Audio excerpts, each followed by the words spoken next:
സെക്കൻഡുകൾ കൊണ്ട് നിങ്ങൾക്ക് ഇഷ്ടമുള്ള ഒരു യൂട്യൂബ് വീഡിയോ തംബ്നെയിൽ എങ്ങനെ ക്രിയേറ്റ് ചെയ്യാമെന്നറിയാമോ? designer.microsoft.com എന്ന വെബ്സൈറ്റ് സന്ദർശിക്കുക. താഴോട്ട് സ്ക്രോൾ ചെയ്യുമ്പോഴത്തേക്ക് ഡിസൈൻ ക്രിയേറ്റർ എന്ന് പറയുന്ന ഒരു എലമെൻറ്റ് കാണും. ഇതിൽ ജനറേറ്റ് എന്ന് പറയുന്ന ബട്ടൺ ക്ലിക്ക് ചെയ്യുക.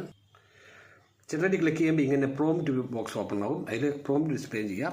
Create a YouTube video title for a video title how to learn English within 30 days. The back 720 pixels. എന്നിട്ട് ജനറേറ്റ് ബട്ടൺ ക്ലിക്ക് ചെയ്യുക. പ്രൊഫഷണലി ക്രാഫ്റ്റഡ് ആയിട്ടുള്ള 10-12 തംബ്നെയിൽസ് നമുക്ക് വന്നു കഴിഞ്ഞു. ഇതിൽ ഏതെങ്കിലും നിങ്ങൾക്ക് ഇഷ്ടമുള്ള തംബ്നെയിലിൽ പോയിട്ട് നിങ്ങൾക്ക് കസ്റ്റമൈസ് ചെയ്യാനും ഡൗൺലോഡ് ചെയ്യാനുള്ള ഓപ്ഷൻ ഉണ്ടാവും. സോ ഞാനിപ്പോൾ ഈ തംബ്നെയിൽ ഇഷ്ടപ്പെട്ട് കഴിഞ്ഞാൽ ഇതിൽ കസ്റ്റമൈസ് അല്ലെങ്കിൽ ഡൗൺലോഡ് ക്ലിക്ക് ചെയ്യുക. ഡൗൺലോഡ് ക്ലിക്ക് കഴിഞ്ഞ് നമുക്ക് ടെക്സ്റ്റ്, ഫോണ്ട് എല്ലാം മാറ്റാം, അങ്ങനെയെല്ലാം ചെയ്യാം. ഇങ്ങനെ ഒരു ഡിസൈനിങ് നോളജും ഇല്ലാതെ വേൾഡ് ക്ലാസ് ഡിസൈൻസ് നിങ്ങൾക്ക് വീട്ടിൽ നിന്ന് തയ്യാറാക്കി എടുക്കാൻ പറ്റും.